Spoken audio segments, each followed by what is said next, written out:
Et on parle maintenant à Louise Mercier de chez Albimax. Loulou, bonjour. Bonjour Diane. Merci beaucoup d'être avec nous, Louise, pour nous parler aujourd'hui de choses qui peuvent parfois nous inquiéter. La pyrite, l'amiante et le radon. Ce sont peut-être des éléments qui peuvent être déclarés comme des vices cachés aussi? Ben s'ils sont pas déclarés, oui, ça peut être considéré comme un vice caché, là, à moins que, en tout cas, on va voir les petites particularités de chacun, là. Mais c'est ça, c'est vraiment trois choses qui peuvent inquiéter certains acheteurs. Puis le radon, on en entend de plus en plus parler à cause qu'ils font des tests dans les écoles maintenant et tout ça. Puis la première ville au Québec à avoir comme dit qu'il pouvait y avoir du radon dans une propriété, c'est Saint-Hilaire. Fait que les gens ils pensent qu'à Saint-Hilaire, ils ont du radon. C'est pas nécessairement le cas parce qu'il y a du radon à travers le Canada. Il y en a partout. Il y en a partout. Le radon, en fait, c'est un gaz qui est radioactif, qui vient de la désintégration de l'uranium. Ouais. Ouais. Fait qu'il y en a dans l'air, il y en a partout du radon. C'est juste si c'est une trop forte concentration, que là, ça peut être plus dommageable pour la santé, entre autres. Le radon, il y a des tests qu'on peut faire qui coûtent entre 30 et 60 $. Dans les quincailleries, on peut aller chercher ça. Sinon, sur le site de Santé Canada aussi, vous pouvez aller voir où vous pouvez vous procurer ces tests-là. Alors, on peut acheter un test nous-mêmes et le faire soi-même. Ah, ben, c'est le fun, ça. Ça a l'air d'une petite trappe pour les fourmis, là. OK. Puis on met ça dans un coin du sous-sol, puis on laisse ça pendant 3 mois. 3 mois minimum. Ça peut être plus longtemps. C'est pas grave si c'est plus longtemps. OK.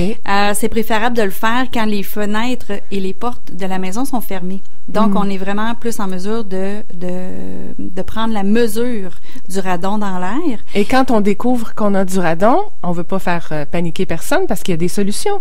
Oui, il y a des solutions. Ça a l'air qu'on peut réparer, qu'on peut arranger ça pour plus qu'il y ait de radon dans le sous-sol.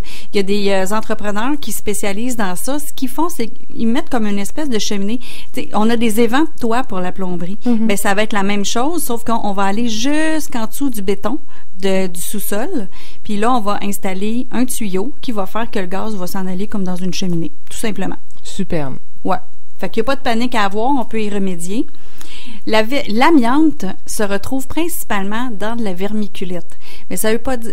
La vermiculite, c'est un isolant qu'on retrouve au grenier.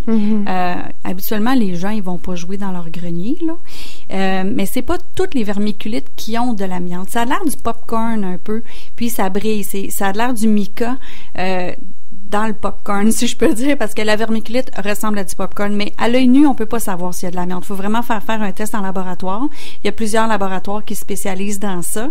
On en a des excellents, d'ailleurs, qui sont situés sur la Rive-Sud. C'est pas l'isolant qui ressemble à la barbe à papa, là. C'est une autre chose, là, la vermiculite. Ouais, c'est ça. Ça ressemble vraiment à du popcorn. C'est ça. Donc, ça, cet isolant-là, on peut le faire enlever. Ou sinon, si on va pas, parce que Santé Canada dit l'amiante est sans danger, sauf si l'air que vous respirez contient des fibres. Donc, si vous n'allez pas dans votre grenier, donc vous ne bougez pas l'amiante n'ira pas dans l'air. Et aussi, vous devez vous assurer que le plafond est bien scellé, donc les joints bien tirés, puis tout ça. Mais quand parfois on a des réparations à faire pour le toit, avant de savoir si on en a des réparations, des fois on va voir justement dans le toit. Et là, c'est là que ça peut oui, à ce moment-là, nocif. Ça nous prend un masque spécial. Les petits masques là, qu'on prend là, pour quand on peinture, puis tout ça, c'est pas suffisant. C'est un masque un peu plus poussé. Je sais pas lesquels exactement, mais sur notre page Facebook Albimax Agence Immobilière, j'ai mis des liens justement de Santé Canada et tout ça, des sources neutres qui parlent des 3 sujets d'aujourd'hui.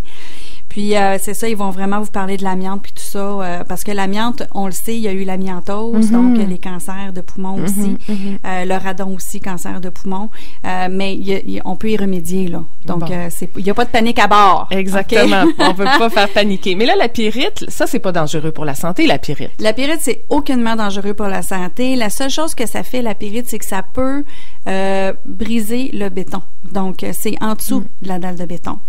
La pyrite, c'est une roche. J'explique ça simplement, c'est c'est comme une éponge. Tu sais, une éponge, au maximum de l'eau qu'elle est capable d'absorber, elle va gonfler. Tu sais, une éponge qui est très, très sec, on met de l'eau, elle va gonfler.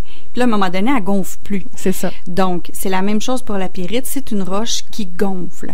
C'est l'or des fous. Tu sais, là, dans le temps, là, les aventuriers là, qui venaient pour chercher de l'or, là, bon, mais c'est ça. On en a amplement au Canada.